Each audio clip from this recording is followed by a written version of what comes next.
আসুন,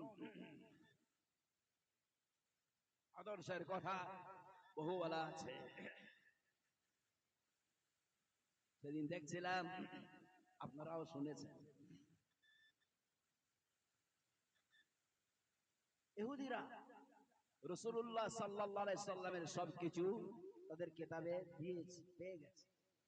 তার নাম হবে মুহাম্মদ সাল্লাল্লাহু আলাইহি সাল্লাম, তার আব্বার নাম হবে আব্দুল্লাহ, আর নাম হবে আমিনা, আব্বার নাম হবে আব্দুল্লাহ। তিনি জন্মগ্রহণ করবেন মক্কায়, তিনি যাবেন মদিনায়। এসব বাইহাকি শরীফের রাত বিরাট বড় এক পাদ্রী, সে তওরাতের ভিতরে পড়েছে যা সব মিলে গিয়েছে, কিন্তু তওরাতের ভিতরে লেখা ছিল ভেতরে একটা কথা, ওই ভেতরের কথাটাকে একটু জানতে হবে আমাকে। বাহ্যিক কথা, তার নাম আব্দুল্লাহ, আব্বার নাম আব্দুল্লাহ, মায়ের নাম আমেনা, মুহাম্মদ নাম, এটা বাহ্যিক কথা। মক্কা থেকে আসবে মদিনায়, তো বাহ্যিক কথা। ভেতরে যে একটা কথা আছে ওটাকে পরীক্ষা করতে হবে। সব মিলে গেছে। সাধারণ মানুষের জন্য বাহ্যিক, জ্ঞানী মানুষের জন্য আধ্যাত্মিক। আধ্যাত্মিক কথা বলছি, অসুবিধা নেই তো? আধ্যাত্মিক টেস্ট করার জন্য উনি বললেন সব মিলে গিয়েছে। এই জন্য আমি পড়েছিলাম একটা কথা, কি হযরত মুহাম্মদ সাল্লাল্লাহু আলাইহি সাল্লামের সঙ্গে কেউ দুর্ব্যবহার করলে উনি তার দুর্ব্যবহারের দ্বারাই প্রতি উত্তর দেবেন না, বরং সৎ ব্যবহার করবেন। বলুন সুবহানাল্লাহ। সুবহানাল্লাহ বলা বড় সহজ, কিন্তু কাজ আমি করব। জি, করব কিনা আমার জুতোটাকে লুকিয়ে দেখবেন, আমি নেমেই বলবো কোন সালা হাঁটিয়েছে রে, তাই না? বলা সহজ। হুজুর সাল্লাল্লাহু আলাইহি সাল্লাম সম্পর্কে আরেকটা কথা লেখা আছে, কি তার সঙ্গে দুর্ব্যবহার বেশি করলে হুজুর সাল্লাল্লাহু আলাইহি সাল্লাম তার সঙ্গে সৎ ব্যবহার বেশি করবেন। দ্বিতীয় কথা বুঝতে পেরেছেন? বুঝতে পারেননি? আমি আসলে বদমাশ, কিন্তু কোরআন হাদিস পড়ে ভালো হয়ে গিয়েছে। বাহ্যিকটা নেকাব, মেকআপ, মেকআপ পড়ে নেকাব করে বাহ্যিকটা আমি ভালো হয়ে গিয়েছি। একবার দুবার হয়তো মাফ করব, কিন্তু 2-3 দিন পরে কোন শালা এখান থেকে জুতোটা সারালো রা, বলবো না, বলবো না। প্রথম 2-3 দিন মাফ করব, কিন্তু আর মাফ করব না। কারণ আমি তো আসলে বদমাস, কিন্তু কোরআন হাদিস পড়ে তো আমি তো ভালো হয়েছি। ওই জন্য মেকআপটা তখন চটে যাবে 3 দিন পরে। ওখানে কি লেখা আছে? যত দুর্ব্যবহার বাড়িয়ে দেওয়া হবে হুজুর তত দুর্ব্যবহার, সৎ ব্যবহার বাড়িয়ে দেবেন। বাইহাকি শরীফের ইহুদিটা আসেন, এসে বলে হুজুর এর তার কাছে আপনি দেনা করবেন না, আমার কাছ থেকে আপনি ধার দেনা করবেন, কোনো অসুবিধা নাই। হুজুর সাল্লাল্লাহু আলাইহি সাল্লাম বললেন, হ্যাঁ নেব, 1 কুইন্টাল তোমার জন্য আমি খেজুর দেব, টাকা দাও। হুজুর সাল্লাল্লাহু আলাইহি সাল্লাম টাকা নিয়ে নিয়েছেন। 1 কুইন্টাল খেজুর দেওয়ার জন্য বললেন আগামী মাসে যখন চাঁদ উঠবে দেব। ইহুদি বলছেন 4 দিন আগে আমি চলে এসেছি, অবশ্য এখন কাটেনি, শুরু হয়নি, চাঁদ এখন ওঠেনি। 4 দিন আগে হুজুরের কাছে এসেছি, এসে কলারখানা ধরছি আর বলেছে মুহাম্মদ 1 কুইন্টাল খেজুর এবার তুমি নিয়েছ, টাকা নিয়ে নিয়েছ, এক্ষুনি 1 কুইন্টাল খেজুর দাও। হুজুর বললেন দেখো এখন তো 4 দিন বাকি আছে। ইহুদি বলল ও মুত্তালিবের বংশধর। তখন হুজুরের বাপ তুলে গালাগালি করতে আরম্ভ করল। ওমর রাদিয়াল্লাহু আনহু তখন বললেন, ওরে ইহুদি, হুজুর সাল্লাল্লাহু আলাইহি সাল্লাম যদি সামনে না থাকতেন তবে কিন্তু তোমাকে কল্লাখানা 2 টুকরো করে দিতাম। সঙ্গে সঙ্গে হুজুর সাল্লাল্লাহু আলাইহি সাল্লাম বললেন, ওমর তোমার কাছ থেকে আমি এই রকম কথা শুনতে নারাজ। আমি চেয়েছিলাম তুমি বলবে আমাকে আদায় করার কথা, আর তুমি ওকে বলবে কি 2 দিন পরে নেবার কথা। তুমি তুমি ওকে বলতে দুদিন পরে নাও ভাই, এখন 4 দিন বাকি আছে। তুমি আমাকে বলতে হুজুর এর আদায় করে দিন, এটা আমরা তো চেয়েছিলাম, তুমি তা না করে ওকে ধমক দিলা কেন? ওমর বললেন হুজুর একজন ইহুদি, সে কিনা অগ্রিম এসে আপনাকে ধমক দেবে, পাপ তুলে গালাগালি দেবে, এটা আমি ওমর সহ্য করতে পারি না। আপনি না থাকলে ওকে আমি মেরে দিতাম, ও কত চায় আমি দিয়ে দেব। হুজুর বললেন শুধু 1 কুইন্টাল আদায় করলে হবে না, ধমক দেবার জন্য তোমাকে 1.5 কুইন্টাল আদায় করতে হবে। ইহুদি তখন বলছে, ওমর তখন বলছে হ্যাঁ হুজুর আমি 1.5 কুইন্টাল দেব। এই ইহুদি ছাড়, হুজুরের কলার খানা ছাড়, তোকে আমি 1.5 কুইন্টাল দেব। ইহুদি তখন বলছে ওমর শোন, হুজুর সাল্লাল্লাহু আলাইহি সাল্লামের আমি 1.5 কুইন্টাল মাল নেব না, বরং তোমাকে সাক্ষী রেখে আজকে আমি কলমা খানা পড়ে নিচ্ছি। আপনারা সকলে পড়ে নিন লা ইলাহা ইল্লাল্লাহ, বলেন লা ইলাহা ইল্লাল্লাহ, লা ইলাহা ইল্লাল্লাহ মুহাম্মাদুর রাসূলুল্লাহ। ইহুদি একটু আগেই তুমি কিনা আমার রাসূলের গলাখানা টানছিলে, আজকে তুমি আমার কলমা কেন পড়ছো? ওমর ভালো করে শোনো শোনো, আমি কলমা খানা কেন পড়ে নিয়েছি? শুধু কলমা নয়, হুজুরকে তো 1.5 কুইন্টাল মাফ করে দিলাম, আমার যাবতীয় সম্পদের মালিক খানাও বানিয়ে দিলাম, ওখান থেকে উনি যত ইচ্ছা তত নেবেন। আমি পড়েছিলাম আমার কিতাবের ভিতরে তার নাম হবে মুহাম্মদ, আব্বার নামে আব্দুল্লাহ, মায়ের নাম হবে আমিনা। মক্কা থেকে তিনি জন্মগ্রহণ, হিজরত করবেন মদিনায়, সব তো মিলে গিয়েছে, কিন্তু ওখানে লেখা ছিল দুটো আধ্যাত্মিক কথা। তার সঙ্গে দুর্ব্যবহার করলে তিনি দুর্ব্যবহার করবেন না, বরং সদ্ব্যবহার করবেন। দুর্ব্যবহার যদি বাড়িয়ে দেওয়া হয় তিনি দুর্ব্যবহার বাড়বেন না, বরং তিনি সদ্ব্যবহারকে আরো বাড়িয়ে দেবেন।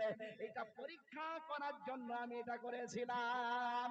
পরীক্ষায় দেখলাম উনি সত্যকারের নবী, সত্য ইসলাম নিয়ে এসেছেন, এই জন্য তার হাতে হাত দিয়ে আজকে আমি কলমা খানি পড়ে নিলাম। বুঝতে পারলেন কি আদর্শ, কি দিয়ে তারা জয় করেছিল? এই অস্ত্র আমাদেরকে নিতে হবে, প্রেমের জয় হবে ইনশাআল্লাহ। ইনশাআল্লাহ আমরা আদর্শের জয় দেখাবো, প্রেমের জয় দেখাবো, মাতৃত্বের জয় দেখাবো। সারা পৃথিবীকে আমরা আবার সারা পৃথিবীর মানুষকে আমরা মানবতা শিক্ষা দেবো, বলো ইনশাআল্লাহ। যেটা বলো ইনশাআল্লাহ। কার উপরে আমরা হিংসা করিনি, করবো না, সারা দুনিয়ার মানুষকে আমরা মানবতা শিক্ষা দেব। আল্লাহ তাআলা আমাদেরকে সুশিক্ষা দেবার তৌফিক দান করুন। সকলে বলেন আল্লাহুম্মা আমিন, সকলে বলেন আল্লাহুম্মা আমিন। আমরা সকলে তওবা করি, আমরা সকলে তওবা করে নিজের জীবন গঠন করি। আমরা সকলে নামাজ পড়বো ইনশাআল্লাহ। জোরে হাত তুলে বলো ইনশাআল্লাহ। ভয় টয় লাগছে নাকি? জোরে হাত তুলে বলো ইনশাআল্লাহ। আমরা ওয়াদা করেছি আল্লাহর দরবারে যে হুজুর আপনি ওয়াদা করাচ্ছেন কালকে থেকে নামাজ না পড়লে গুনাহ হবে। শুনুন, আল্লাহর কাছে আপনারা ওয়াদা করেছেন। আল্লাহ তাআলা জিজ্ঞাসা করেছিলেন আলাস্তু বিরাব্বিকুম, আমি কি তোমাদের প্রভু নই? তখন বলেছিলাম বালা, অবশ্যই আপনি আমাদের প্রভু। তবে ওটা তো স্মরণ করিয়ে দেওয়া হলো, এটা নতুন করে কোনো ওয়াদা নয়, নতুন করে হাত তোলা নয়। সেদিন আমরা আল্লাহর কাছে যেটা ওয়াদা করেছিলাম, ভুলে গিয়েছিলাম। আমরা বীর্য আকারে, রক্তর আকারে, মায়ের পেটে বাপের থেকে আমরা পৃথিবীতে আস্তে আস্তে ভুলে গিয়েছি। এই জন্য সেটা স্মরণ করে দেওয়ার জন্য কিতাবের মাধ্যমে কেবলমাত্র স্মরণ করিয়ে দেওয়া হচ্ছে। আল্লাহ তাআলা আমাদেরকে বোঝার তৌফিক দান করুন। সকলে বলেন আল্লাহুম্মা আমিন, সকলে বলেন আল্লাহুম্মা আমিন। এইরকম একটা জলসা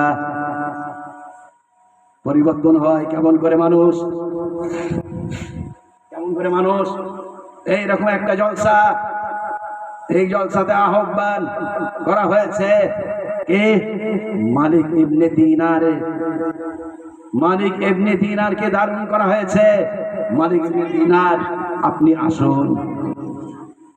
মালিক ইবনে দিনার সেইখানে গিয়েছেন। জলসার যখন ময়দানে উঠছেন, মালিক ইবনে দিনারের বন্ধু চিনতে পেরেছে এই সেই মাতাল, আজকে বক্তা সেজে এসেছে। তাই তাকে ধরে বলছে, এই মালিক, তুমি আমার কবে থেকে বক্তা হলে হে? তুমি তো আমার সঙ্গে উলুবেড়িয়ায় মাল খেতে। শ্রোতারা বলছে, হাই রে, এত বড় প্যান্ডেল, এত বড় লাইট, বক্তাকে আমাদের পঞ্চায়েতের পাঁচু ধরে বলছে তুমি আমার সঙ্গে মাল খেতে। আর বক্তাও কিছু বলছে না কেন? নিশ্চয়ই খাট খেত। মালিক বলছেন, হ্যাঁ আমি আগে মাতাল ছিলাম। সব লোক হক চুকিয়ে গেল, প্রধান বক্তা মাতাল ছিলাম, মানে আগে ছিলাম, একটুখানি আশা, তবে কি বলবো আমার জীবনের পরিবর্তন? বলে, হ্যাঁ বলো, পরিবর্তন বলো। সকলেই বললেন, হ্যাঁ আপনি বলুন, আপনি কিভাবে পাল্টালেন? মালিক ইবনে দিনার নিজেই বর্ণনা করছেন, তাজকিরাতুল আউলিয়ার ভিতরে লেখা রয়েছে। মানুষ পরিবর্তন হয় কিতাব পড়ে, মানুষ পরিবর্তন হয় তাবলীগে গিয়ে, মানুষ পরিবর্তন হয় ওলামার সান্নিধ্যে, মানুষ পরিবর্তন হয় মক্তবে গিয়ে। উনি পরিবর্তন হয়েছে কোথা থেকে? ওনার নিজের জীবনী নিজেই বর্ণনা করেছেন। উনি বলছে, আমি ছিলাম পাড় মাতাল। রমজান মাস, 27শে রমজান, খতমে কোরআন মসজিদে মসজিদে হচ্ছে, সকলে ভিড় লাগিয়েছে। লাইলাতুল কদর, সম্মানিত রজনী, খায়রুম মিন আলফি শাহর, হাজার মাস অপেক্ষা উত্তম। এই মাসে ইবাদত করলে তবে 83 বছর 4 মাস ইবাদত করার থেকে বেশি সওয়াব হবে। সকলে ছুটেছে লাইলাতুল কদরে ইবাদত করার জন্য। আমি গিয়েছি মালের দোকানে, টোকা মেরেছি। কে? আমি মালিক ইবনে দিনার। মালিক মানে জানেন, দিনার মানে জানেন? দিনার মানে হলো সোনার টাকা। সোনার টাকা মানে হলো বিস্কুটের মতন যে সোনা, এইগুলো হচ্ছে কি দিনার, স্বর্ণ মুদ্রা। এত বড় মালদার, সে হচ্ছে মাতাল, দোকানে গিয়ে ঠক ঠকাচ্ছে, সেখান থেকে আওয়াজ আসছে, কে? আমি মালিক ইবনে দিনার, পুরাতন খদ্দের। ওখান থেকে আওয়াজ আসছে, আজকে তো লাইলাতুল কদর, আজকে তো পান করতে নাই। বলে, আজকে তো আমার নেশাটা বেশি চেপেছে, বেশি দাও, তা নাহলে দোকান উড়ে যাবে। দোকান থেকে আওয়াজ আসলে দেওয়া হবে একটি শর্তে, এখানে আপনি পান করতে পারবেন না, বাড়িতে নিয়ে চলে যাবে। উনি বললেন, আমি বললাম হ্যাঁ চলে যাব। আমি নিয়ে চলে আসলাম, ভাত টাত খেয়ে টেবিলের ওপরে রেখেছি বোতলটা। আমার একটা 4 বছরের মেয়ে ছেলে ছিল, ছুটে আসলো, ধাক্কা মারলো, ধাক্কা মারার পরেতে ও বোতল পড়ে গেল, খিলখিল করে হাসছে। আমি মেয়েকে কিছু বলতে পারলাম না। বাপের কাছে মেয়ের কদর বেশি, তাই না? মানুষ করে অপরের বাড়িতে চলে যাবে, এই জন্য বাপের কাছে মেয়ের কদর বেশি হয়, মেয়ে বেশি আদুরি হয়। এই জন্য আমি মেয়েকে কিছু বলতেও পারলাম না, খিলখিল করে হাসছে। তখনই আমি নিয়ত করে নিলাম, ওদেরকে আর ডিস্টার্ব করে লাভ নেই, আগামী বছরে ঋণ শোধ করে দেবো। আগামী বছর 1 বোতল নয়, 2 বোতল ঝাড়বো। আমি নিয়তটা পাকা করে নিয়েছি। শুয়ে পড়লাম। কিছুদিন পর ওই মেয়েটা অসুস্থ হলো। তারপরে আমি ডাক্তার দেখালাম, কিন্তু ভালো করতে পারলাম না, মারা গেল। মেয়েটা মারা যাবার পরেতে কিছুদিন কাঁদলাম, কেঁদে কেঁদে গ্যাসটাও বেরিয়ে গেল। আবার বছর ঘুরে আসলো, সব ভুলে গেলাম। 1 বছর পরে আবার রোজার মাসে আবার আমি ওখানে দরজায় খটখটিয়েছি। কে? মালিক ইবনে দিনার। আজকে লাইলাতুল কদর, সকলে মসজিদে যাচ্ছে, তুমি মাল চাও? বলে, আজকে আমার নেশাটা পাকা হয়ে গিয়েছে, দিতে হবে। আমি নিয়ে এসেছি। এই একটাই শর্ত, রাস্তায় পান করতে পারবে না। রাস্তায় পান না করার শর্তে আমি নিয়ে চলে এসেছি। যেই এসে গিয়েছি তখনই এবারে আমার মেয়ের কথা মনে পড়ে গেল। আরে কত বছর ওই মেয়ে ছেলেটা ভুলবশত ধাক্কা মেরেছিল, আজকে যদিও বেঁচে থাকতো, আজকে একটু মেয়ে ছেলের বাড় বড় হয়ে যেত। আজকে হয়তো অভিমান করতো, জোর করেই ভেঙে দিত। আজকে যদি প্রশ্ন করতো, সকলে মসজিদে গিয়েছে, তুমি আব্বা আমার হয়ে তুমি কেন মসজিদে যাবে না? এই মেয়েটাকে আমি কি মুখ দেখাতাম, কি তার প্রশ্ন আমি দিতাম? আমার কাছে তো আর কোনো প্রশ্ন থাকবে না। মেয়ের কথা যখন মনে পড়লো, আমার সেই পুরাতন ব্যথা জাগলো, যেটা আমি ভুলে গিয়েছিলাম 1 বছরে। আমার মনে পড়ে গেল কথা। আবার আমি কাঁদতে আরম্ভ করলাম। কাঁদতে কাঁদতে কাঁদতে মাল আর পান করতে পারলাম না। সেদিনকার মতো আমি আবার ফেলে দিলাম। ফেলে দেওয়ার পরে তো আমি ঘুমিয়ে গেলাম। ঘুমন্ত অবস্থায় এবারে দেখছি একটা স্বপ্ন, বিরাট বড় অজগর সাপ আমাকে তাড়া করেছে। প্রাণ বায়ু নিয়ে আমি ছুটে চলেছি, বাঁচাও বাঁচাও। সামনে দেখতে পেলাম একটা বড় মানুষ দাঁড়িয়ে আছেন। বড় মানুষটাকে বললাম, আপনি একটু আমাকে সাহায্য করুন। বড় লোকটা বলল, না আমি দুর্বল হয়ে গিয়েছি, আমাকে খিদে পেয়েছে, আমি এখন কষ্টের মধ্যে আছি, আমি তোমাকে বাঁচাতে পারবো না। পরামর্শ দিতে পারি, ডান দিকে একটা রাস্তা বেরিয়ে গিয়েছে, ওইদিকে চলে যাও, পাহাড়ের চূড়ায় উঠে যাও। ডান দিকে দেখলাম সত্যি একটা পাহাড়ের চূড়া রাস্তা। আমি তখন উঠতে আরম্ভ করলাম। উঠতে গিয়ে দেখলাম কিনা পাহাড়ের চূড়ায় আগুন লেগে গিয়েছে। এবারে ওপরে গেলে আমি মরে যাব, পুড়ে যাব, নিচে আসলে আবার সাপের গালে পড়বো। দেখলাম একটা ডান দিকে রাস্তা বেরিয়ে গেছে, ওই রাস্তা ধরে চলে গেলাম। দেখলাম একটা বাগান রয়েছে, সেই বাগানের ভিতরে ছোট ছোট ছেলে মেয়েরা খেলা করছেন। ওইখানে দারোয়ান তখন বলল, এই ছেলেরা মেয়েরা, তোদের যদি কেউ এই লোকটা হয়, আয় একটুখানা বাঁচা। নিচে গেলে ও সাপের গালে পড়বে, ওপরে গেলে ওকে আগুনে পুড়ে মারবে, তোদের যদি কেউ হয় একটু আয়। আমি দেখলাম আমার মেয়েটা তখন বেরিয়ে আসলো। বেরিয়ে আসার পরে সে তখন করলো কি, সাপটাকে মারলাম। সাপটা তখন মাথা গুঁজে চলে গেলাম। আমি তখন জিজ্ঞাসা করলাম, মা তুমি তো মরে গিয়েছ। মেয়েটা বললো, আম্মা আব্বা মরে গিয়েছি তো সঠিক কথা, কিন্তু আমরা হলাম মুসলমানদের ছেলে মেয়ে, বাচ্চা বেলায় আমরা মরে গিয়েছি, ঈমান অবস্থায় আমরা মরে গিয়েছি, এই জায়গায় আমাদেরকে বিনা হিসাবে জান্নাতে দেওয়া হয়েছে।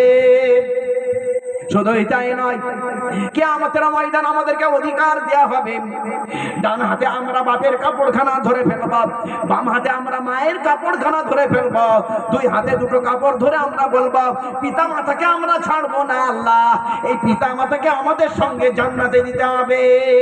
আমাদের বাপ মা যদি ইমানদার হয়, আমলের জন্য যদি তারা জাহান্নামে যায়, তবে কিন্তু আমরা তখন পিতা মাতার জন্য সুপারিশ করব।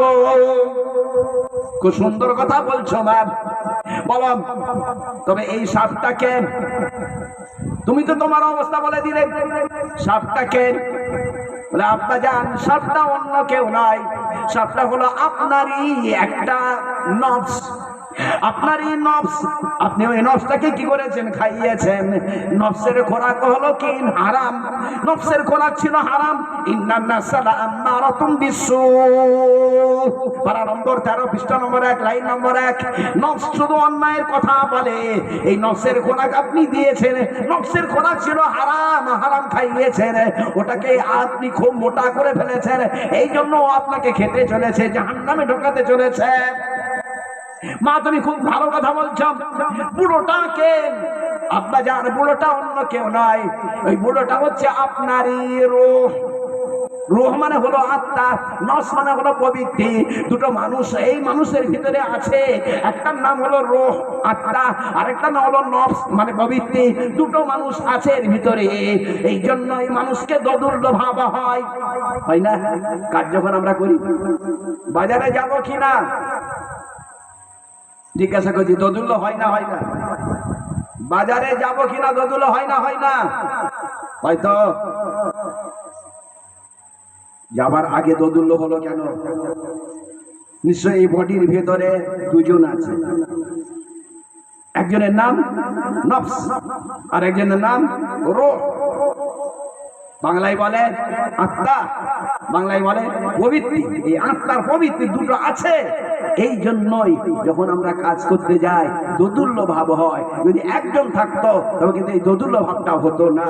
এই রকম দোদুল্য হওয়াটাই প্রমাণ করছে এই বডির ভিতরে দুজন আছে।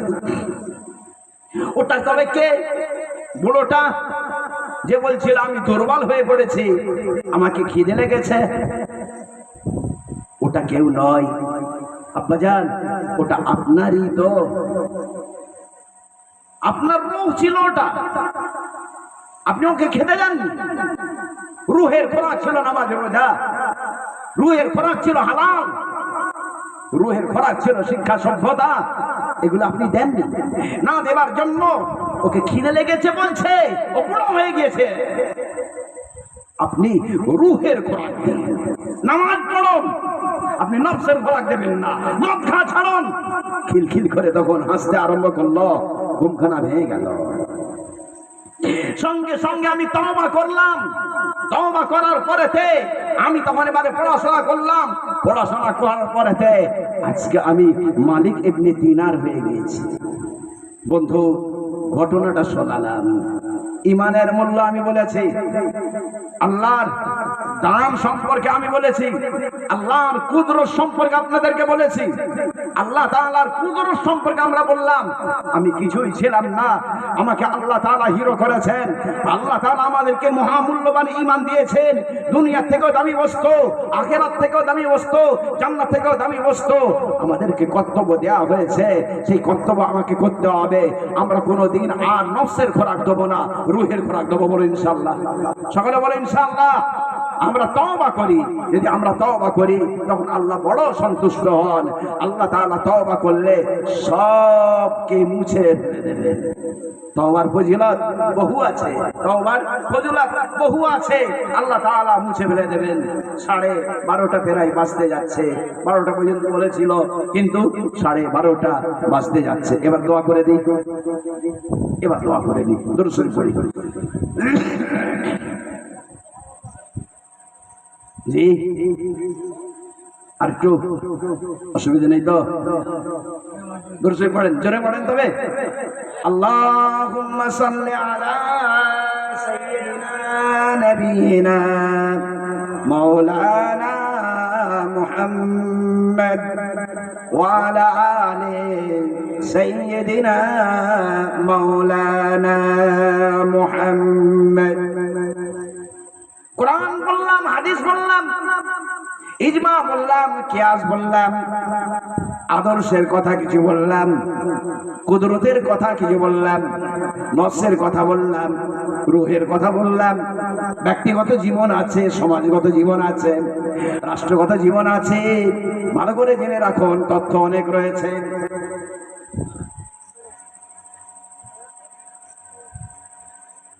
কোরআন শরীফের আয়াত সংখ্যা কত আমি নিজে গুনেছি, কারোর গণনা নেই। নিজে গবেষক, 6খানা কিতাবের লেখক, একটা বড় মাদ্রাসা শিক্ষক। নিজে গণনা করে দেখলাম 6236টা আয়াত আছে। 6236টা আয়াত। লোকে কত বলে? 6666টা বলে। কিন্তু আপনার কাছে কোরআন আছে, আপনি নিজে সূরা ধরে ধরে সেখানে আয়াতও দেয়া আছে, প্রত্যেকটা সূরার শেষেও নম্বর দেয়া আছে, প্রত্যেকটা আয়াতে দেয়া আছে, প্রত্যেকটা সূরার শেষেও দেয়া আছে। আপনি দুই ভাবে গণনা করতে পারবেন। আমি গুনে দেখলাম 6236টা আয়াত আছে। এইবারে নামাজ রোজার কথা কতগুলো আয়াতে আছে? নামাজ রোজার কথা কতগুলো আয়াতে আছে জিজ্ঞাসা? নামাজ রোজার কথা মাত্র 500 আয়াতে আছে। কত বললাম? নামাজ পড়ো, রোজা রাখো, হজ করো, যাকাত দাও, কোরবানি করো, আকীকা করো, এই সমস্ত বিধানের কথা আছে মাত্র 500 আয়াত। কত বললাম?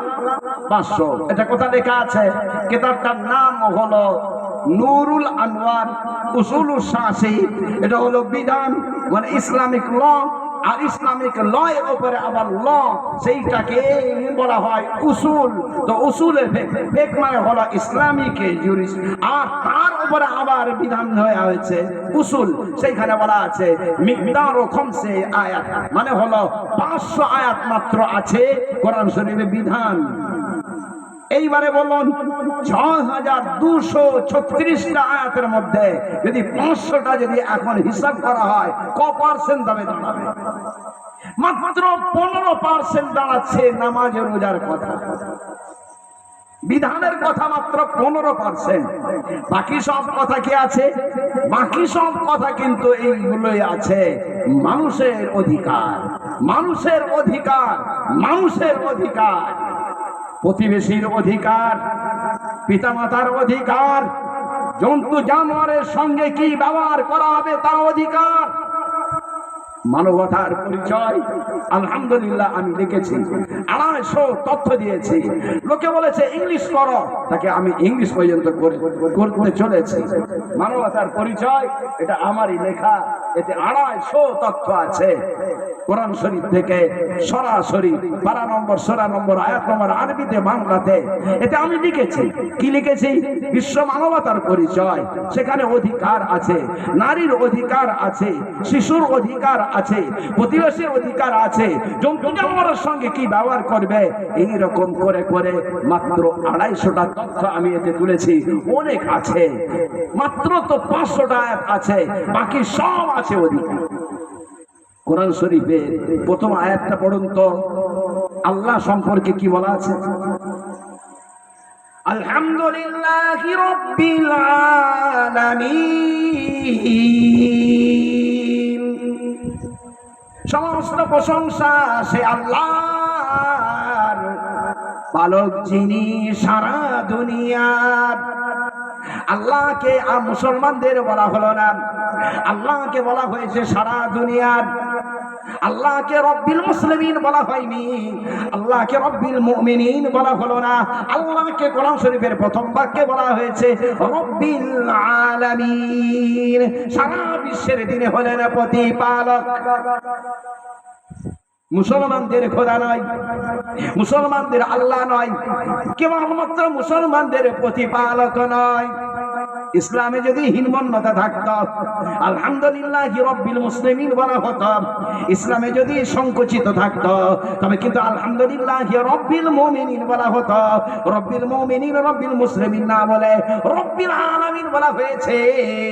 ইসলামে আছে উদারতা, মানুষ হোক, মাযহাবের হোক, অমুসলমান হোক, জন্তু জানোয়ার হোক, যেই হোক না কেন, সারা দুনিয়ার কর্তা তিনি হলেন আল্লাহ তাআলা। কোরআন শরীফের প্রথম আয়াত। কোরআন শরীফের শেষ সূরাটা খুলুন, সেখানেও আল্লাহ তাআলার পরিচয়টা নিন। সেখানেও এই কথাই বলে দেওয়া হয়েছে, কুল আউযু বিরাব্বিন নাস, মালিকিন নাস, ইলাহিন নাস। বলো, আশ্রয় গ্রহণ করছি আমি। রব মানে প্রতিপালক, আর নাস মানে হলো সমগ্র মানব। ইনসানের বহুবচন, আল মানে সমগ্র, সমস্ত মানুষের তিনি হলেন প্রতিপালক। মালিক মানে বাদশাহ, আর নাস মানে সমস্ত মানুষ, সমস্ত মানুষের তিনি হলেন বাদশাহ। ইলাহিন নাস, ইলা মানে উপাস্য, নমস্য, পূজ্য, আরাধ্য। আর নাস মানে হলো সমগ্র মানব, সমস্ত মানুষের তিনি হলেন উপাস্য, নমস্য।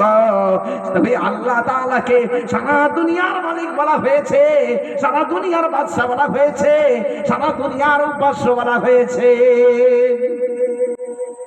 আসুন রাসূলুল্লাহ সাল্লাল্লাহু আলাইহি সাল্লাম সম্পর্কে কি বলা আছে?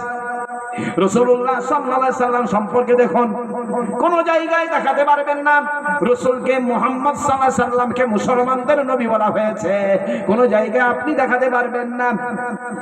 আরবের নবী তাও বলা হয়নি, মক্কার নবী তাও বলা হয়নি, মদিনার নবী তাও বলা হয়নি।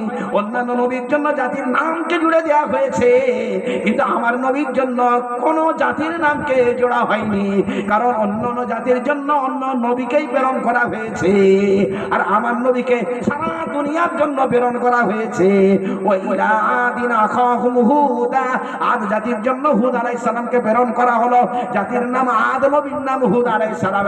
ওয়াইলা সামুদ আখাহুম সালেহা, সামুদ জাতির জন্য সালেহ আলাইহিস সালামকে প্রেরণ করা হলো, জাতির নাম সামুদ, নবীর নাম সালেহ আলাইহিস সালাম। ওয়াইলা মাদিয়ান আখাহুম শুআইবা, মাদিয়ান বাসীর জন্য শুআইব আলাইহিস সালামকে প্রেরণ করা হলো, জাতির নাম মাদিয়ান, নবীর নাম শুআইব আলাইহিস সালাম। ওয়া লিকুল্লি উম্মাতির রাসূল, প্রত্যেকটা জাতির জন্য রাসূল প্রেরণ করা হয়েছে। ওমা মিন উম্মাতিন ইল্লা খালা ফিহা নাজির, এমন কোন জাতি নাই যার জন্য কোন নবী প্রেরণ করা হয়নি, বরং প্রত্যেকটা জাতির জন্য নবী এবং রাসূল প্রেরণ করা হয়েছে। কিন্তু মুহাম্মদ সাল্লাল্লাহু আলাইহি সাল্লামকে কোন জাতির জন্য প্রেরণ করা হয়েছে নাকি? না না, হযরত মুহাম্মদ সাল্লাল্লাহু আলাইহি সাল্লামকে নির্দিষ্ট কোন জাতির জন্য না প্রেরণ করা হয়েছে, বরং সারা ওয়ার্ল্ডের জন্য প্রেরণ করা হয়েছে। এই জন্য বলা হলো, কুল, আপনি বলুন, আইয়ুহান নাস, সে সমগ্র মানব, ইয়া আইয়ুহান নাস, বলুন হে সমগ্র মানব। ইয়া আইয়ুহাল্লাযিনা আমানু বলা হয়নি, নবীর পরিচয় বলা হচ্ছে আইয়ুহান নাস। নামাজের জন্য বলা হচ্ছে ইয়া আইয়ুহাল্লাযিনা আমানু, এই মুসলমান নামাজ পড়ো। নামাজ তো মুসলমানদের, এই জন্য মুসলমানকে ভালো করা হলো, নামাজ ধরিয়ে দেওয়া হলো। পারা নম্বর 2, ইয়া আইয়ুহাল্লাযিনা আমানু কুতিবা আলাইকুমুস সিয়াম, হে ঈমানদার ব্যক্তিগণ, তোমাদের জন্য রোজা ফরজ করা হয়েছে। রোজা যেহেতু মুসলমানদের, এই জন্য মুসলমানকে ভালো করে রোজা ধরিয়ে দেওয়া হলো।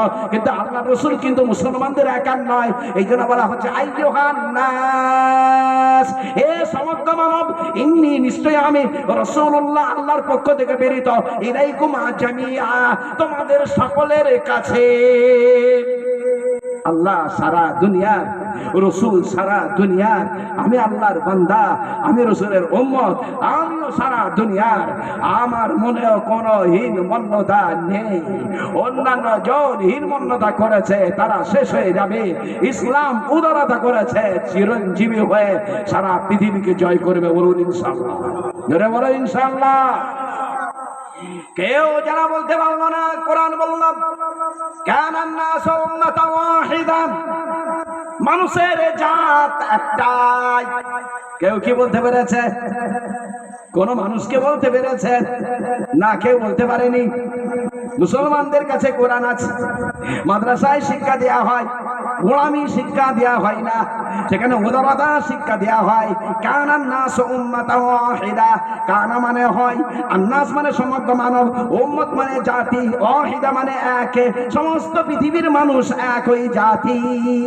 পৃথিবীতে কেউ বলতে পারেনি, একমাত্র কোরআন বলেছে 1400 বছর আগে। আজকে এরা করছে কি?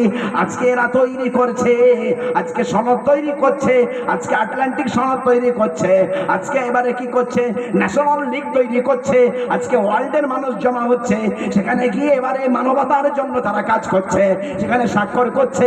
কিন্তু জেনে রাখতে হবে, হযরত মুহাম্মদ সাল্লাল্লাহু আলাইহি সাল্লামের চার্টার অফ দ্য মদিনা লিখে দিয়ে গেছেন। এনসাইক্লোপিডিয়া ব্রিটানিকার ভিতরে উল্লেখ করা আছে, সর্বপ্রথম গণতন্ত্র রাষ্ট্র কে কায়েম করেছে। কেউ যদি আমার নবীর নাম ছাড়া অন্য কারোর নাম বলে, ছেড়ে ফেলে দেবেন। ইতিহাস সাক্ষী আছে, ইউরোপে চলে যান, ভারতবর্ষের ইতিহাসকে বিকৃত করা যাবে, ইউরোপের ইতিহাসকে বিকৃত করা যাবে না। অক্সফোর্ড বিশ্ববিদ্যালয়ে আপনি চলে যান, সেখানে গিয়ে এনসাইক্লোপিডিয়া খোলন, চার্টার অফ দ্য মদিনা খোলন, বলে বলুন, দেখুন, জিজ্ঞাসা করুন, সর্বপ্রথম কে পৃথিবীতে গণতন্ত্র রাষ্ট্র কায়েম করেছে? জিজ্ঞাসা, বিশ্ব প্রশ্ন রইল আমার জিজ্ঞাসা, ওইখান থেকে উত্তর বেরিয়ে আসবে। ওখানে লেখা আছে, সর্বপ্রথম যিনি রাষ্ট্রীয় মর্যাদা দিয়ে গণতন্ত্র রাষ্ট্র কায়েম করেছেন, তার নাম হলো হযরত মুহাম্মদ মুস্তাফা। বলুন সুবহানাল্লাহ, জোরে বলুন সুবহানাল্লাহ। বিশ্ব দিবস যদি পালন করতে হয়, তবে হযরত মুহাম্মদ সাল্লাল্লাহু আলাইহি সাল্লামের দিবসটাকে পালন করতে হবে, কারণ তিনি করেছেন কি? বলেছেন, আসো আজকে আমরা যে যা ধর্ম পালন করব, কিন্তু দেশ একটা, আমরা গণতন্ত্র কায়েম করব। জায়গাটার নাম কি বললাম? মদিনা। জায়গাটার নাম কি বললাম? মদিনা। মদিনা মানে কি? মদিনা মানে রাষ্ট্র। তবে মদিনার আগের নাম মদিনা ছিল না, মদিনার নাম দিয়েছেন হযরত মুহাম্মদ সাল্লাল্লাহু আলাইহি সাল্লাম। মদিনার নাম কি? কোরআনে লেখা আছে, ইয়া আহলা ইয়াসরিব লা মুকাম লাকুম। ইয়াসরিব এটা মদিনার আগের নাম, কোরআনে আজ লেখা আছে, ক্যান্সেল হয়নি, বাতিল হয়নি। ইয়াসরিব প্রাচীন নাম, মদিনার আগের নাম। হযরত মুহাম্মদ সাল্লাল্লাহু আলাইহি সাল্লাম বললেন, কোরআনে আছে থাক, কিন্তু ওটাকে আমি নাম দিলাম মদিনা। মদিনা মানে হলো রাষ্ট্র, যে বসবাস করবে তাকে বলা হবে মাদানী। মাদানী মানে হলো নাগরিক। আসো ইহুদি, তুমি তোমার ধর্ম পালন করবে, তুমিও মাদানী, তোমাকেও নাগরিকতা দেওয়া হবে। হযরত মুহাম্মদ সাল্লাল্লাহু আলাইহি সাল্লাম দিয়েছেন। আসো খ্রিস্টান, তুমিও মাদানী, তুমি তোমার ধর্ম পালন করবে, কিন্তু তোমাকেও মদিনার সনদ দেওয়া হবে, তোমাকেও নাগরিকতা দেওয়া হবে। কাউকে এনআরসি করে এসআর করে বের করে দেওয়া হবে না। বরং আসো খ্রিস্টান, ইহুদি, আসো পৌত্তলিক, তুমি তোমার দেব দেবীর পূজা পাঠ করবে, তোমার পূজা পাঠ কালি কেউ দিতে পারবে না। কোরআন শরীফে বলে দেওয়া হয়েছে, আসো তোমাকেও দেওয়া হবে মদিনার সনদ, তোমাকেও বলা হবে মাদানী। কোন দেব দেবীকে গালি দিতে পারবে না, কোরআনে উল্লেখ করে দেওয়া হয়েছে। পারা নম্বর 7-এর ভিতরে পরিষ্কার ভাষায় উল্লেখ করে দেবো। আল কোরআন পারা নম্বর 7, ওয়ালা তাসুব্বুল লাযীনা ইয়াদউনা মিন দুনিল্লাহ,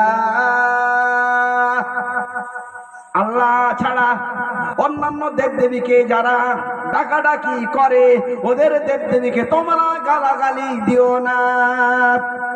পারা নম্বর 7 পৃষ্ঠা নম্বর খোলন, একেবারে শেষ পৃষ্ঠায় যান, বাংলাতেও দেখতে পারবেন, হিন্দিতেও দেখতে পারবেন। আমার কোরআনের ভিতরে কোনো মোজামিল নেই, ঘেরাকল নেই, লুকানো নেই, ছাপানো নেই, কোন রকমের কিছু নেই, একেবারে ওপেন আছে, খুলে দেওয়া আছে। যে কোনো মানুষ বিশ্বের যে কোনো জায়গা থেকে নেটের মাধ্যমেও পড়তে পারবে। বাংলাতেও অনুবাদ করে দেওয়া হয়েছে, হিন্দিতেও অনুবাদ করে দেওয়া হয়েছে, ইংলিশেও অনুবাদ করে দেওয়া হয়েছে। পৃথিবীতে যত ধর্ম আছে, যত ভাষা আছে, সেই ধর্মের ভাষাতে ও মানুষের ভাষাতে অনুবাদ করে দেওয়া হয়েছে। ওলা তাসুব্বু, গালি দিও না, আল্লাযীনা, ওই সমস্ত দেবদেবীকে, ইয়াদউনা মিন দুনিল্লাহ, আল্লাহ ব্যতীত যারা ডাকাডাকি করে, তার গালি বলার অধিকার আছে, তোমার গালি দেবার অধিকার নাই। তুমি নামাজ পড়বে, তুমি রোজা রাখবে, তুমি দাড়ি রাখবে, তুমি টুপি করবে, তুমি কোরবানি করবে, তুমি হজ করবে, তুমি খবরদার খবরদার কারোর দেব দেবীকে গালাগালি দিতে পারবে না। মদিনা গঠন করা হয়েছে, রাষ্ট্র গঠন করা হয়েছে, নাগরিকতা দেওয়া হয়েছে, 4খানা ধর্মের মানুষকে নিয়ে দেশখানা তৈরি করা হয়েছে। সর্বপ্রথম পৃথিবীতে ওটা তৈরি করা হলো। কোরআনেও বলে দেওয়া হলো কারোর ধর্মের উপরে আঘাত করা হবে না। একখানা নয়, দুখানা নয়, অহরহ তথ্য দেওয়া হয়েছে। একখানা দুখানা আছে কি, লা ইকরাহা ফিদ্দীন, ধর্মে জবরদস্তি না, এটা সকলেই জানে। লাকুম দীনুকুম ওয়ালিয়া দীন, আমার জন্য আমার ধর্ম কর্মফল, আপনাদের জন্য আপনাদের ধর্ম কর্মফল। যে তার ধর্ম কর্ম করবে সে তার ফল পাবে। পুরো একটাই সূরা অবতীর্ণ করে দেওয়া হয়েছে। এইভাবে বলে দেওয়া হলো, খবরদার খবরদার কারোর উপরে তুমি অস্ত্র তুলতে পারবে না। জেনে রেখে দাও, মানুষকে মারা তো দূরে থাকে, বিনা কারণে বিনা প্রয়োজনে একটা তুমি ব্যাঙ পর্যন্ত মারতে পারবে না। যদি তুমি মারো তবে সারা পৃথিবীর মানুষকে হত্যা করার অপরাধ তোমার উপরে চাপিয়ে দেওয়া হবে। আল কোরআন পারা নম্বর 6 পরিষ্কার ভাষায় বলে দেওয়া হয়েছে, কোন একটা প্রাণকে মারলে সে যেন সারা পৃথিবীর মানুষকে মারল। মান কাতালান নাফসা বিগাইরি নাফসিন আও ফাসাদিন ফিল আরদ ফাকান্নামা কাতালান নাস জামিআ, বিনা কারণে বিনা প্রয়োজনে একটা প্রাণকে যে মারলো সে যেন সারা পৃথিবীর মানুষকে হত্যা করলো। সারা পৃথিবীর মানুষকে হত্যা করলে যতটা পাপ হয়ে যায়, 750 কোটি মানুষকে মেরে দিলে যতটা অন্যায় হবে অতটাই অন্যায় হবে বিনা কারণে একটা ব্যাঙ মেরে দিলে। ওমান আহইয়াহা ফাকান্নামা আহইয়ান নাসা জামিআ, কেউ যদি একটা মানুষকে বাঁচিয়ে দেয়, একটা প্রাণীকে যদি বাঁচিয়ে দেয়, সারা পৃথিবীর মানুষকে বাঁচালে যতটা নেকি হয় ততটাই নেকি হবে। গুনার কথাও বলা আছে আর নেকির কথা দুটোই বলা আছে। একটা প্রাণকে বাঁচাও, সারা পৃথিবীর মানুষকে জীবন দেবার তো নেকি হবে। একটা প্রাণকে মেরো না, তবে সারা পৃথিবীর মানুষকে মারার তবে গুনাহও চাপিয়ে দেওয়া হবে। এইভাবে একখানা নয়, দুখানা নয়, পরিষ্কার ভাষায় শত শত কোরআন এবং হাদিসের তত্ত্ব দেওয়া হয়েছে। মানবতার কথা কোরআনেও আছে, হাদিসেও আছে, ঋষিরাও গেয়ে দিয়ে গেছে, আমাদের কবি গিয়েছেন, তাদেরও কবি গিয়ে গেছেন, তারাও বলেছেন, আমরাও বলেছি, আমাদের কবিও গিয়েছেন। একটা দুটো লাইন জানা আছে, ওরা এক বৃন্তে দুইটি কুসুম, হিন্দু মুসলমান, মুসলিম তার নয়নমণি, হিন্দু তাহার প্রাণ। জানা আছে না নেই? দু লাইন তো জানা আছে। মোরা এক বৃন্তে দুইটি কুসুম, হিন্দু মুসলমান, মুসলিম তার নয়নমণি, হিন্দু তাহার প্রাণ। জানা আছে তো? জি, ওটা একখানা নয়, দুখানা নয়, ওটা পৃষ্ঠার উপরে পৃষ্ঠা, গাহি সাম্যের গান। যেখানে গিয়ে মিশে গিয়েছে হিন্দু মুসলমান, পৃষ্ঠার উপর পৃষ্ঠা, গাহি সাম্যের গান। যেখানে গিয়ে উঠে গিয়েছে যাবতীয় ব্যবধান, গাহি সাম্যের গান। এইভাবে উনি গেয়েছেন। তাজমহলের পাথর দেখেছো, দেখোছি কি তার প্রাণ, অন্তরে তার মমতাজ নারী, বাহিরে শাহজাহান। নারী পুরুষকে এক করেছে, গাহি সাম্যের গান। এইভাবে উনি গেয়ে চলেছেন।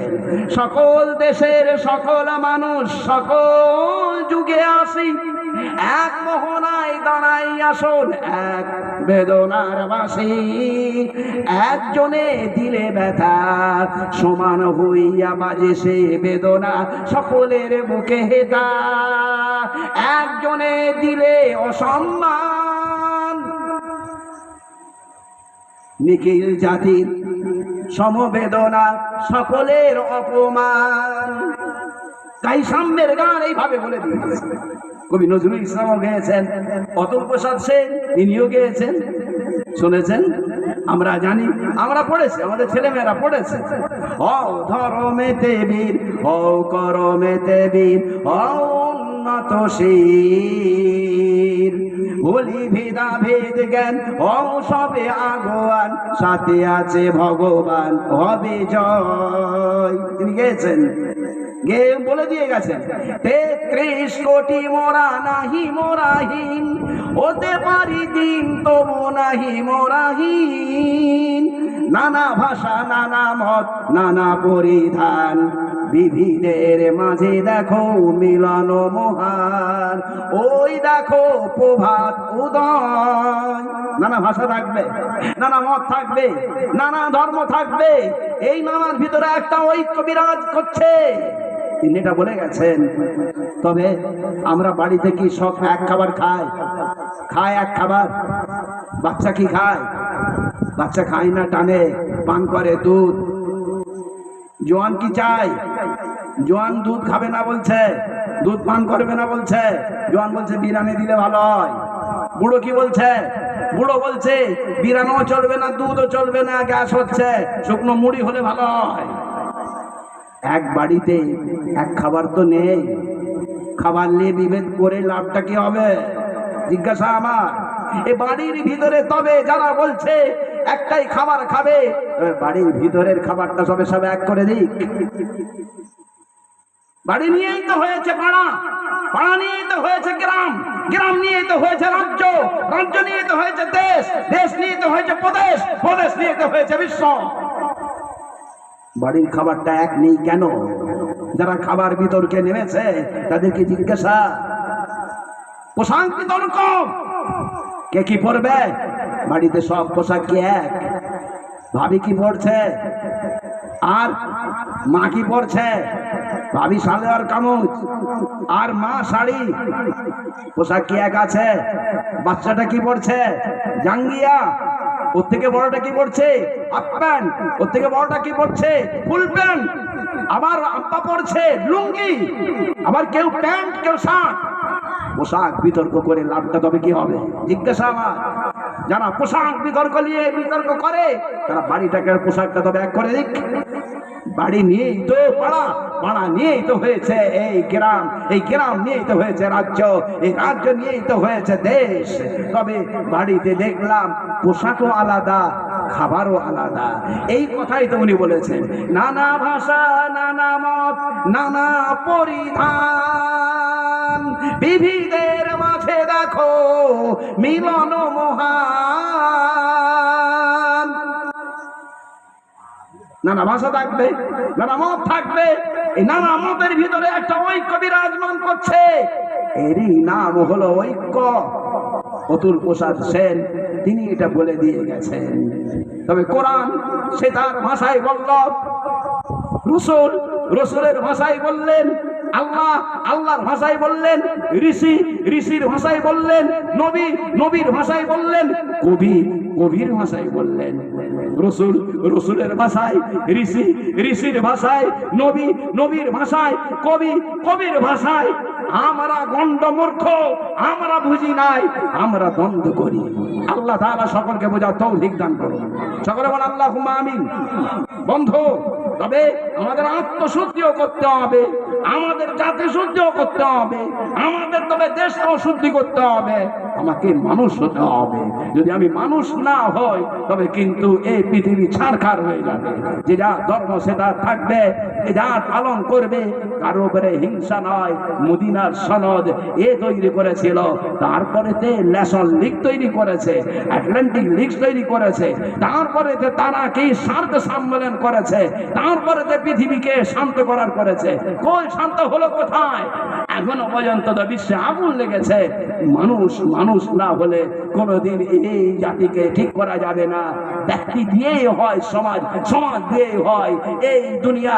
এই জন্য ব্যক্তিও ঠিক হতে হবে। মালিক এমনি দিনার ব্যক্তি ঠিক হয়েছেন, আবার ইসলামে সমাজ ঠিক করার ব্যবস্থা করা হয়েছে। যে যেমন পেরেছে সে তেমন ভাবে সেই জিনিসটাকে পেয়ে গেছে।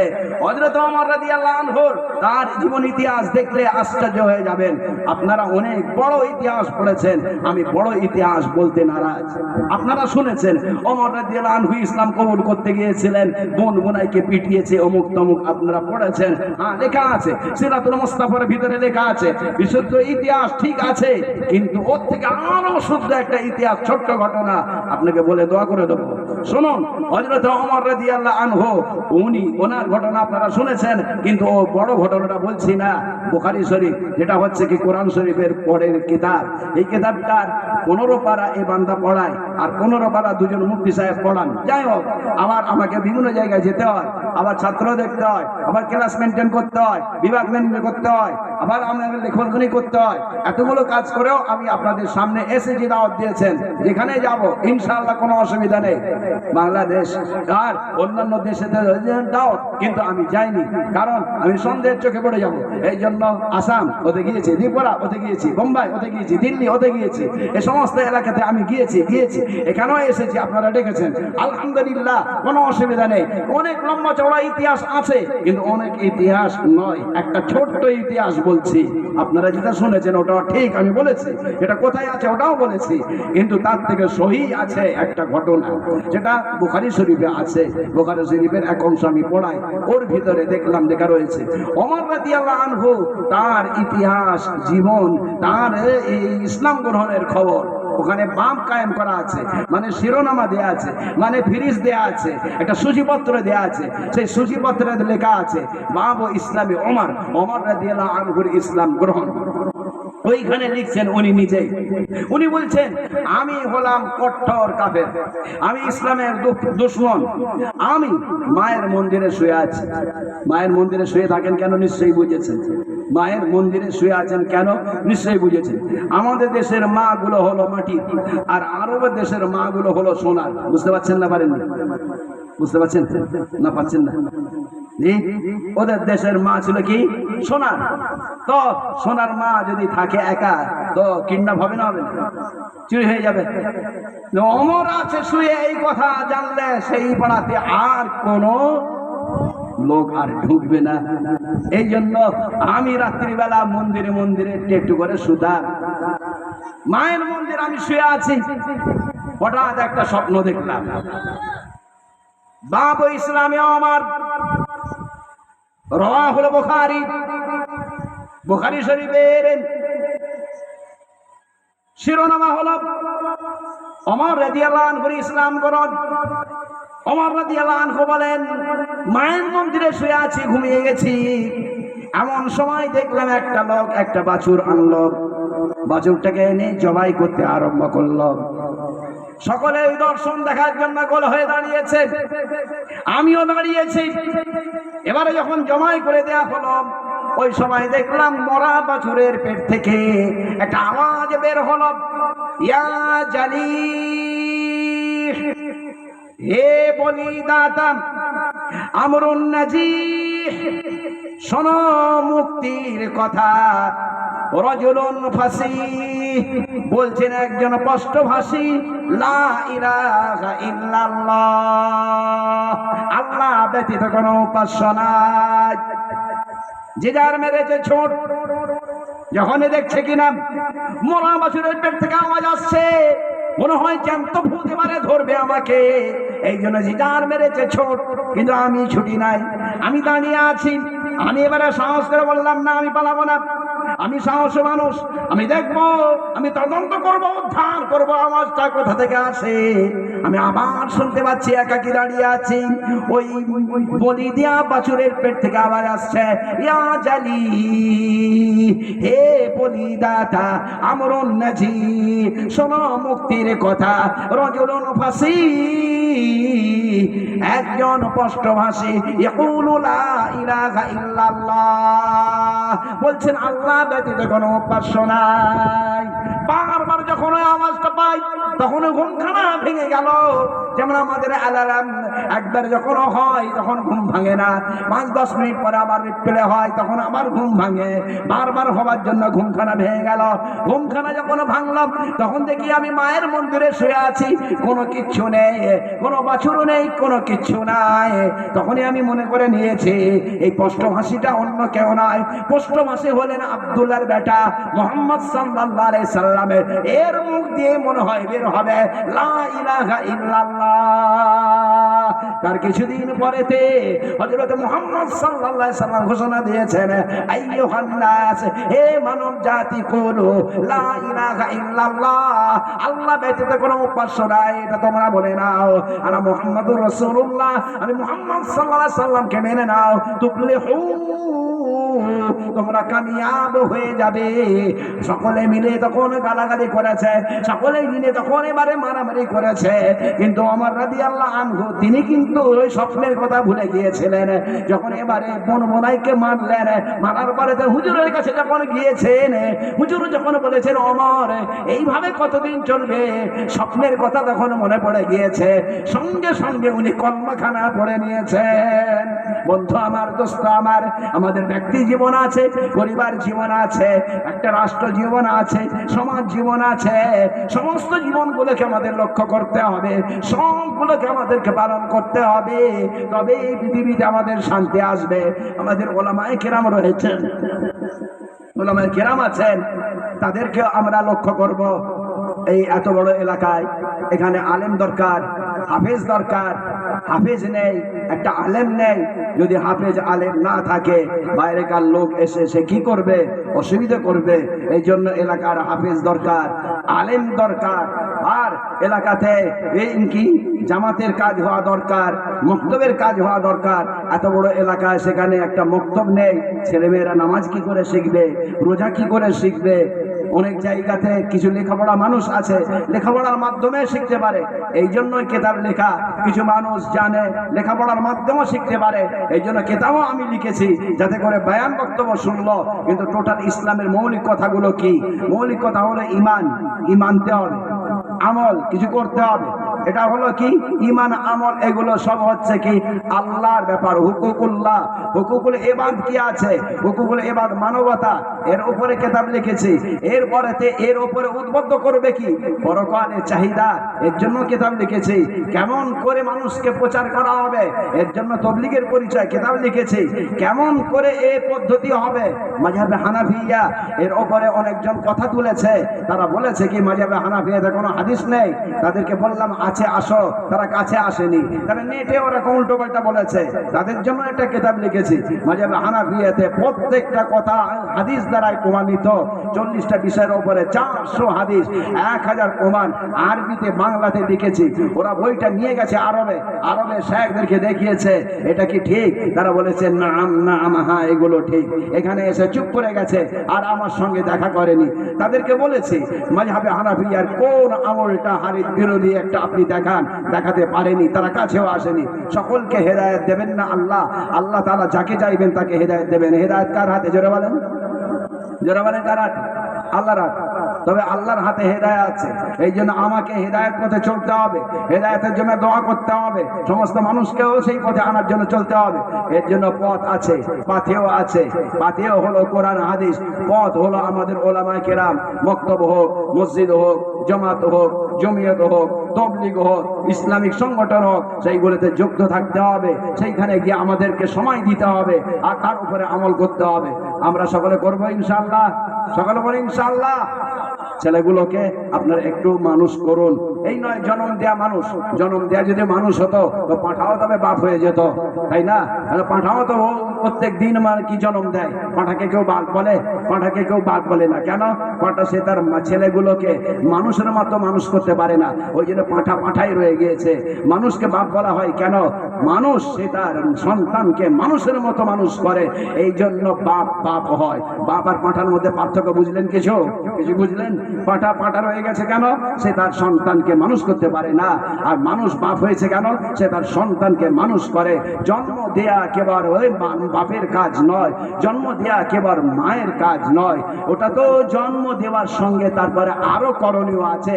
সেইগুলো কি? ছেলেগুলোকে মানুষ করতে হবে। কিভাবে মানুষ করতে হবে সেটা আমাকে বুঝে নিতে হবে। কিভাবে মানুষ করতে হবে? জন্তু জানোয়ারের মতো নয়, শুধু কি আমরা বাড়ি আছি, ভেতরে রই আছি যত, আর বাড়ি রয়েছে তত, বুনিয়াদি যে মরে কেবল গরু ছাগলের মতো, এইরকম যেন না হয়। এই সেকাল সংখ্যায় আমরা বেড়ে চলেছি, গরু ছাগলের মতো যেন না হয়। আমাদের যেন জ্ঞান থাকে, আমাদের প্রত্যেকটা যেন মানুষের সাধারণ জ্ঞান থাকে। আমার আছে কি? অসাধারণ জ্ঞান। একজন ডাক্তার হয়, সকলে ডাক্তার হয় না। একজন মাস্টার হয়, সকলে মাস্টার হয় না। একজন উকিল হয়, সকলে উকিল হয় না। একজন ড্রাইভার হয়, সকলে ড্রাইভার হয় না। এইরকমই একজন মৌলানা হয়, সকলে মৌলানা হয় না। একজন মুফতি হয়, সকলে মুফতি হয় না। একজন কারি হয়, সকলে কারি হয় না। এইরকম বিশেষ জ্ঞান আছে, স্বাভাবিক জ্ঞান আছে। স্বাভাবিক জ্ঞানটাকে আমাকে নিতে হবে। স্বাভাবিক জ্ঞানের জন্য যে পথ আছে সেই পথগুলোকে আমরা অবলম্বন করবো ইনশাআল্লাহ। সকলে বলে ইনশাআল্লাহ। একটা জলসা দেয়া এটা কোনো কাজ নয়। একটা জলসা সকলেই দিতে পারে, কারণ এই জলসা দেওয়ার জন্য অনেক অমুসলিম ভাই মাইক খাটিয়েছে, অনেক অমুসলিম ভাই প্যান্ডেল সাজিয়েছে। তাদেরকেও যদি ধরা হয় তবে তো তারাও তবে এই জলসা দেনেওয়ালা হবে, কিন্তু তারা নয়, কারণ তারা এই আদর্শের নয়। এই জন্য তারা নয়। আমি যে এই আদর্শে, তাদের মধ্যে আমার মধ্যে পার্থক্য কি?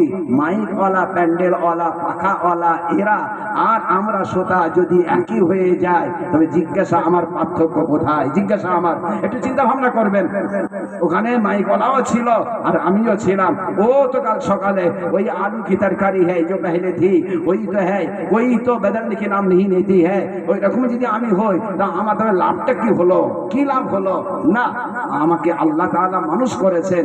মহামূল্যবান বস্তু আমার অন্তরে আছে, যেটাকে কেড়ে নেওয়ার জন্য বিশ্ব প্রতীক তারা চেষ্টা করছে, কিন্তু কেড়ে নিতে পারবে না। বরং ইসলাম সে তার প্রতিফলন সারা পৃথিবীতে ফলিয়ে ছাড়বে। বলুন ইনশাআল্লাহ, বলুন জোরে ইনশাআল্লাহ।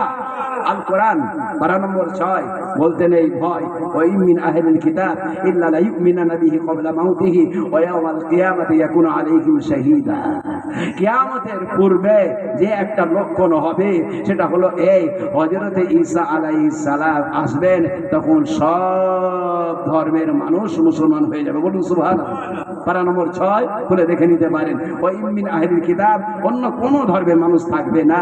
ইহুদি থাকবে না, নাসারা থাকবে না, খ্রিস্টান থাকবে না, জৈন থাকবে না, বৌদ্ধ থাকবে না, শিখ থাকবে না, কোন কেউ থাকবে না। ওয়া মিন আহলিল কিতাব কেউ থাকবে না ইল্লা লা ইউমিনানা বিহি, সব মুমিন হয়ে যাবে। ক্বাবলা মাউতিহি, হযরত ঈসা আলাইহিস সালামের মৃত্যুর আগে, ক্বাবলা মাউতি হযরত ঈসা আলাইহিস সালামের মৃত্যুর আগে সব মুসলমান হয়ে যাবে। ওয়া ইয়াউমাল কিয়ামাতি ইয়াকুনু আলাইহিম শাহীদা, এইবারে কিয়ামত আসবে। এই তো কোরআন। তবে কিয়ামতের আসার আগে হযরত ঈসা আলাইহিস সালামের অবতরণ, সারা পৃথিবীতে ইসলামের পুনর্বিজয় যেটা হবে, এবং তার লাশটা কোথায় দাফন হবে ওটাও দেখে নিতে পারেন। 4 টুকরো জমিন আছে, 3 টুকরো ফিলাপ হয়েছে, 1 টুকরো জমিন খালি আছে, দেখতে পাচ্ছেন। মসজিদে নববী, মসজিদে নববীতে গম্বুজে ওর নিচেতে 3টে কবর আছে। একটা রাসূলুল্লাহ সাল্লাল্লাহু আলাইহি ওয়াসাল্লাম, আর একজন হচ্ছেন হযরত আবু বকর, আর একজন হচ্ছেন হযরত ওমর রাদিয়াল্লাহু আনহু, আর একটা সিট খালি আছে। 4 টুকরো জমির মধ্যে 3 টুকরো ফিলাপ হয়েছে আর একটা জমিন খালি আছে। ওইখানে হযরত ঈসা আলাইহিস সালাম ঘুমাবেন। ওয়া মিন আহলিল কিতাব ইল্লা লা ইউমিনানা কিতাবিহি ক্বাবলা মাউতিহি, তার মৃত্যুর আগে অন্যান্য সমস্ত ধর্মের মানুষ মুসলমান হয়ে যাবে। আল কোরআন, কোরআনের কথা সত্য না মিথ্যা? কি বলছেন? চির সত্য, ধ্রুব সত্য, না হয়ে ছাড়বে না। আর তারাও পড়ে, তারাও জানে, তারাও ওটা ওই দিনটাই দেখতে চাইছে কিভাবে হবে। খ্রিস্টান আর মুসলমান এরা এক হয়ে যাবে। এক হওয়ার পরেতে পুরো পৃথিবীকে তারা জয় করবে। জয় করার পরেতে তারা বলবে কি আমাদের জন্য হয়েছে, মুসলমান বলবে আমাদের জন্য হয়েছে। খ্রিস্টান আর মুসলমান তখন দাঙ্গা হাঙ্গা শুরু হয়ে যাবে। এই দাঙ্গা হাঙ্গার সময় তখন মুসলমানের অবস্থা যখন খারাপ হবে, তখন হযরতে ঈসা আলাইহিস সালামের অবতরণ হবে। ইহুদিদের তখন একটা লোক তৈরি হবে, তাদের প্রধানমন্ত্রীর নাম হবে দাজ্জাল। সেই দাজ্জালকে হযরতে ঈসা আলাইহিস সালাম কাটবেন। কোথায়? জায়গাটার নাম হলো বাবে লুত। ওই জায়গাতে তাকে হত্যা করা হবে। ওরা বাবে লুত পর্যন্ত তৈরি করেছেন। হযরত ঈসা আলাইহিস সালাম ইসলামে তিনটে অপশনের মধ্যে একটা অফ করে দেবেন, দুটো রাখবেন। ইসলামে তিনটে অপশন আছে। একটা অপশন হলো হয় মুসলমান হও, তা না হলে লড়াইয়ের জন্য আসো, আর তা না হলে জিজিয়া কর দাও। উনি জিজিয়া কর দাও এটাকে অফ করে দেবেন। অফ করার পরে দিয়ে তারপরে উনি বলবেন আসল লড়াই করার জন্য কে আছো, তো আর না হয় মুসলমান হয়ে যাও। ইহুদিরা বলবে না আমরা মুসলমান হব না, ওরা মুসলমান হবে না। ইহুদিদেরকে তখন উনি মারতে শুরু করবেন, সকলে মুসলমান হয়ে যাবে আর ইহুদিদেরকে শেষ করে দেয়া হবে। ইহুদিরা যদি লুকিয়ে যায় কোনো গাছের তলায়, তো গাছের থেকে আওয়াজ আসবে, ও আল্লাহর বান্দা আসো, আমার পিছনে একজন ইহুদি লুকিয়ে আছে, ওইখানে এসে মারো। এইভাবে ওদেরকে মেরে পুরো শেষ করে দেওয়ার পরেতে পুরো পৃথিবীতে শান্তি হবে। এইসব কথা হাদিসের ভিতরে পাওয়া যায়, আমরা শুনেছি, অনেকেই জানি, আবার একটু ঝালিয়ে নেওয়া হলো মাত্র।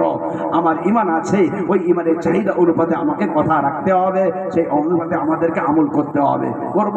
আল্লাহ তাআলা সকলকে আমল করা তৌফিক দান করুন। সকলে বলেন আল্লাহুম্মা আমিন। দরুদ শরীফ পড়ি।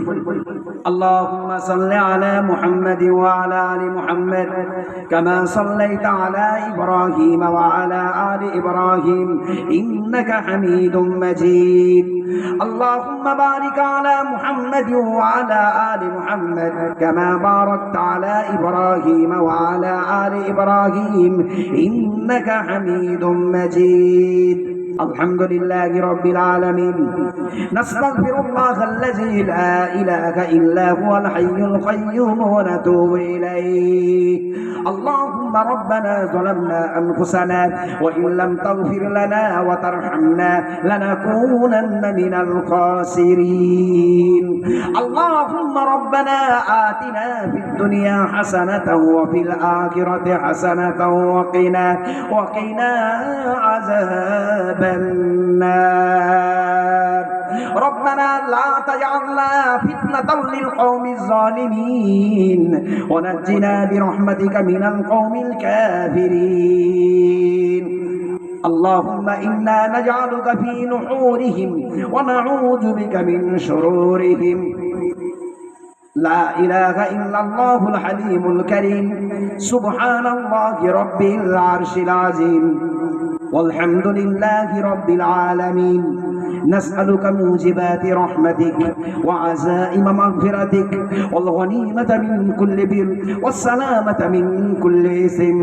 لا تدع لنا ذنبا إلا غفرته ولا هما إلا فرجته ولا عيبا إلا سترته ولا دينا إلا أديته ولا مريضا إلا شفيته ولا حاجة من حوائج الدنيا والآخرة هي لك رضا إلا قضيتها يا أرحم الراحمين. اللهم إنا نسألك من خير ما سألك منه نبيك محمد صلى الله عليه وسلم ونعوذ بك من شر ما استعاذك منه نبيك محمد صلى الله عليه وسلم وأنت المستعان وعليك البلاغ ولا حول ولا قوة إلا بالله. أي الله أي মহিয়ান গরিয়ান أي সর্বশক্তিমান মাবুদ মাওলা তাবারক তাআলা, এতক্ষণ ধরে আমরা যা কিছু আলোচনা করলাম ভুল বেয়াদবিকে ক্ষমা করে দাও, আমাদের স্মৃতি থেকে মুছে দাও, সওয়াব দান করো, যা দান করবে সর্বোত্তম আকায়ে নামদার তাজদারে মদিনা আহমদ মুস্তাফা প্যারা নাম মুহাম্মদ মুস্তাফা সাল্লাল্লাহু আলাইহি সাল্লামের রূহে পৌঁছে দাও। সমস্ত নবী রাসূল আম্বিয়া সাহাবা তাবেঈন তাবেঈন সিদ্দিকিন শুহাদা সালিহিন আইম্মায়ে কিরাম মুসান্নিফিন আসাতিজা পিতামাতা দাদা দাদি নানা নানি আত্মীয় স্বজন কুল মুমিনিন মুমিনাত মুসলিমিন মুসলিমাতকে সব খানা পৌঁছে দাও। তাদের গুনাহ খাতাকে ক্ষমা করো, জাহান্নাম থেকে মুক্তি দান করো, জান্নাত নসিব করো, রূহের মাগফিরাত করে দাও, আত্মায় শান্তি দান করো, জান্নাতুল ফিরদাউসে তাদের ঠিকানা বানিয়ে দাও। তারা যেমন করে আমাদেরকে স্নেহ মায়া মমতা দিয়ে লালন পালন করে গেছেন, তেমন করে তুমি তোমার অনুগ্রহ অনুকম্পা রহম করম দিয়ে তাদেরকে লালন পালন করো। ইয়া আল্লাহ, তুমি আমাদেরকে ইসলাম নিয়ে থাকার চলার তৌফিক দান করো, ঈমান নিয়ে মরার তৌফিক দান করো, আমাদেরকে হেদায়েত দান করো, সারা দুনিয়ার মানুষকে হেদায়েত দান করো, লড়াই হিংসা হানাহানি ফিতনা ফাসাদ থেকে তুমি আমাদেরকে হেফাজত করো। ইয়া আল্লাহ তাআলা, তুমি আমাদেরকে নেক করে দাও, ইসলামের স্বর্ণ যুগ দেখার তৌফিক দান করো।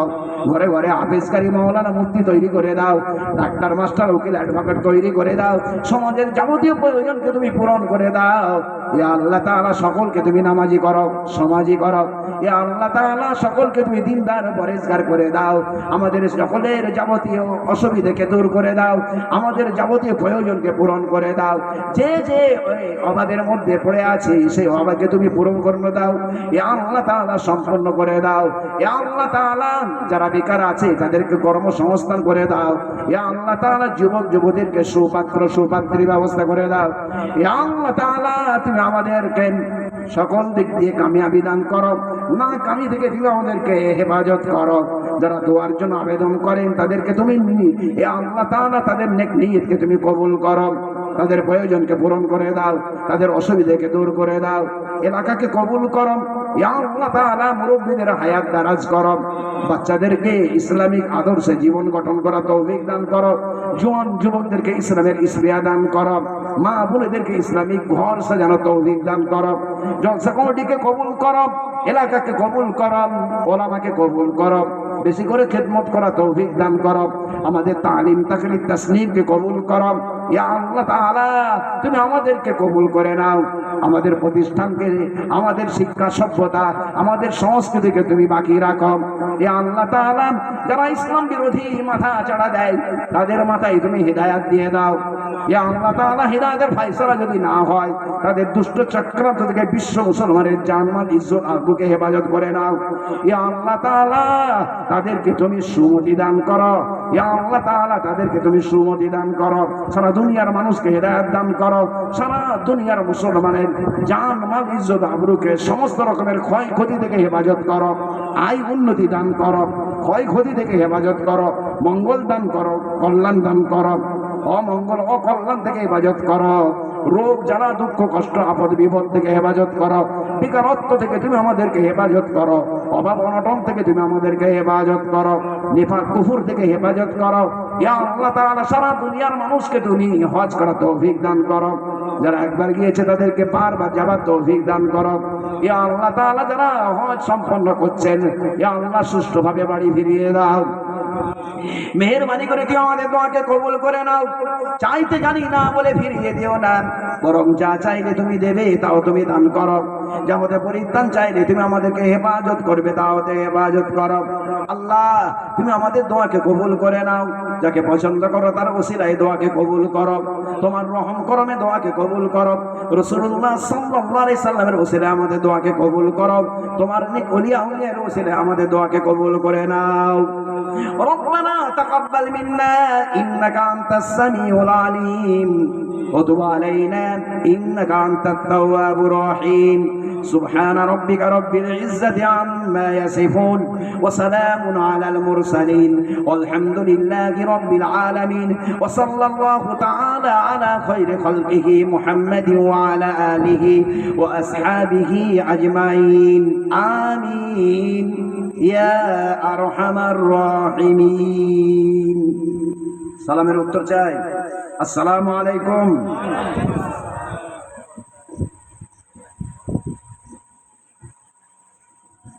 আলহামদুলিল্লাহ।